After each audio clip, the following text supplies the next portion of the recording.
कधीच नाही चुकणार तुमचे फेवरेट टीव्ही शोज झी5 सोबत, तेही एकदम फ्री। हे जे ती मुलगी तुमच्या स्टेटसच्या किंवा एकंदरीत कुठल्याच योग्यतेची नाहीये। तुमची बायको किंवा आमची सासू व्हावी असं काहीच नाहीये त्या मुलीमध्ये। आय एम सॉरी, मी तुमच्या निर्णयावर शंका घेतेय, पण हे सगळं मी आपल्या घराच्या भल्यासाठीच बोलतेय। जे बाबा, आम्ही तुमच्या उत्तराची वाट बघतोय। गुड। तुम्हाला मला काय वाटतंय हे तुम्हाला ऐकायचंय, ही चांगली गोष्ट आहे, पण मला तुमच्या प्रश्नांची उत्तरं द्यायची नाहीत आणि मी ती द्यावी यासाठी बांधलेली नाहीये। आणि तरीही तुम्हाला ऐकायचं असेल तर ऐका, पण त्याआधी मी तुम्हाला काही प्रश्न विचारेन आणि कदाचित त्या प्रश्नांमध्येच तुम्हाला तुमची उत्तरं मिळतील। तू स्टेटस बद्दल बोलत होतीस ना, माझा पहिला प्रश्न त्याचबद्दल आहे। तू मला त्याच मुलीचा फोटो दाखवला होता आणि तिच्या स्थळाबद्दल सांगितलं होतंस। तेव्हा तुला आपलं स्टेटस आणि त्यांच्या स्टेटसमध्ये फरक आहे ह्याचा प्रश्न नाही पडला आणि ते मॅच होत नाहीये हा विचार नाही का आला डोक्यात? आणि तू म्हणालीस की ती आपलं घर सांभाळू शकत नाही। जेव्हा मी पुन्हा लग्न करायचा निर्णय घेतला तेव्हा मुलगी सिलेक्ट करायची जबाबदारी मी तुला दिली होती। तेव्हा तू ती जबाबदारी निभावण्याएवढी रिस्पॉन्सिबल होतीस। आणि जर माझ्या या प्रश्नाचं उत्तर तुझं हो असेल तर माझी निवड चुकीची नाही, कारण तुम्ही एवढ्या जबाबदारीने निवडलेली मुलगी पण लीलाच होती। आणि प्रमोद, तू वयाबद्दल बोलत होतास ना। आय थिंक कुठल्याही व्यक्तीची योग्यता त्याच्या वयावरून ठरत नाही। आज जेव्हा तू हॉटेलमध्ये येतोस तेव्हा तुझ्यापेक्षा वयाने मोठे असलेले स्टाफ मेंबर्स सुद्धा तुला रिस्पेक्ट देतात, तुझ्या समोर झुकतात, बरोबर ना? याचाच अर्थ वय कमी असलं तरी माणसाची योग्यता त्याच्या कामावरूनच ठरते, हो की नाही? मग तुम्ही तुमच्यापेक्षा वयाने लहान असलेल्या व्यक्तीला आईची जागा दिली की त्यानंतर त्या व्यक्तीला आईचा मान देण्यात काहीच चूक नाहीये, करेक्ट? तुम्ही या सगळ्या प्रश्नांची उत्तरं दिलीत तर तुम्हाला तुमच्या प्रश्नांची उत्तरं मिळतील।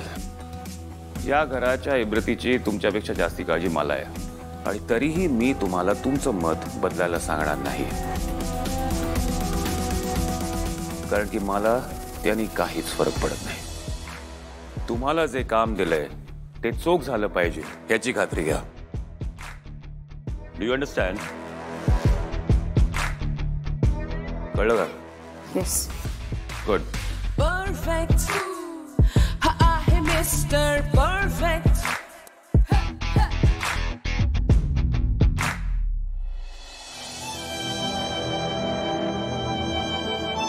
आई, तुला काय झालंय? अगं, आल्यापासून तू काहीच का बोलली नाहीयेस? हे बघ, आतापर्यंत ना तू चुकून चुका करायचीस, पण आता जाणून बुजून एवढी मोठी चूक का करतेयस?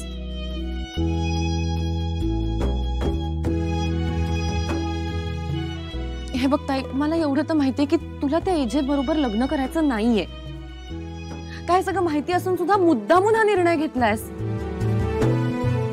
ताई, अगं काहीतरी बोल। बस, आज जा, मला एकटीला बसू दे। ताई, माझं एक शेवटचं ऐकून घे। तू हे जे सगळं बोलतेस ना, हे फक्त स्वतःला फसवण्यासाठी बोलतेस। तू खूप मोठी चूक करतेस ताई।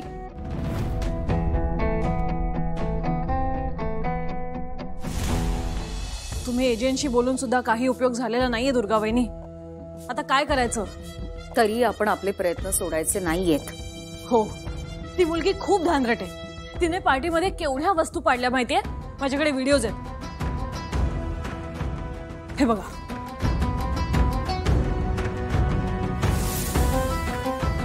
मी फक्त वस्तू नाहीत, तिने तर माणसांना पण पाडलं। थांबा, माझ्याकडे पण व्हिडिओ आहे। हे बघा वहिनी,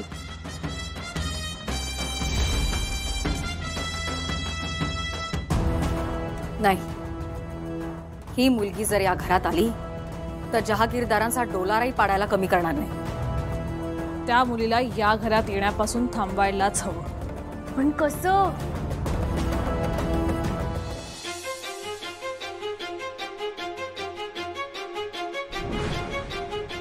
माझा वाढदिवस जवळ आलाय, तर या निमित्ताने तुम्ही नव्याने तुमचं आयुष्य सुरू करा. तुम्ही दुसरं लग्न करा. हे जे तुम्ही आजवर माझी एकही इच्छा अपुरी ठेवली नाही, माझ्या या शेवटच्या पत्रातून तुम्ही माझी शेवटची इच्छा पूर्ण करायची. तुम्ही दुसऱ्या लग्नासाठी तयार व्हा. अंतरा, इथून पुढे या घरात माझ्या लाईफमध्ये जे काही होईल ते सगळं तुझ्यासाठी असेल. मी तुला वचन दिलंय की मी तुझी इच्छा पूर्ण करेन. आता लोक काय म्हणतील याने मला काहीही फरक पडत नाही. माझ्यासाठी एकच गोष्ट महत्वाची आहे, ती म्हणजे तुला दिलेला शब्द.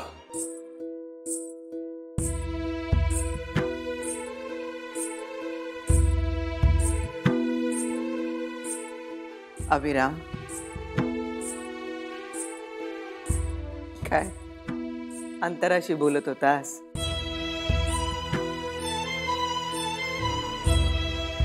लोक काय म्हणतील याचा विचार शहाणी माणसं करत नसतात. लोकांचा विचार करून जो माणूस स्वतःवर शंका घेतो तो आयुष्यात कधीही पुढे जाऊ शकत नाही. पण कधी कधी आपण लोकांना विसरून जाऊ शकत नाही, कारण आपणही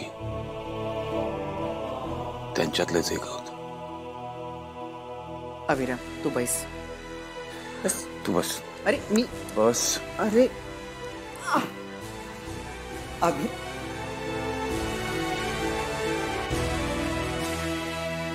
पण माझा तुझ्यावर पूर्ण विश्वास आहे. तू चुकीचा निर्णय घेणारच नाहीस. काय चूक आहे काय बरोबर आहे आई ते मला माहित नाही. मी फक्त तेच करतो जे मला अंतराने सांगितलं. शब्द दिला तिला मी. हे बघ बाळा, तू तिच्या इच्छेखातर नव्यानं आयुष्य सुरुवात करणार आहेस, पण आयुष्य तर तुझंच आहे ना. मग त्याच्याबद्दल असा निरेच्छेने का बोलतोयस रे? असं बोलू नकोस. आणि खरं सांगायचं तर आपणही आपल्या आयुष्याचे निर्णय घेणारे कोण ना. आपण आपल्या आयुष्याचे निर्णय घेऊ शकत ना ते इतरांवर कोणावर सोपवू शकत. आपल्या आयुष्याचे निर्णय घेणारा तो आहे देव. आपण फक्त त्याचे निर्णय मान्य करायचे, स्वीकारायचे आणि पुढे पुढे जात जायचं. काय असो. झी5 ॲप डाउनलोड करा आणि पहा सर्व एपिसोड्स एकदम फ्री.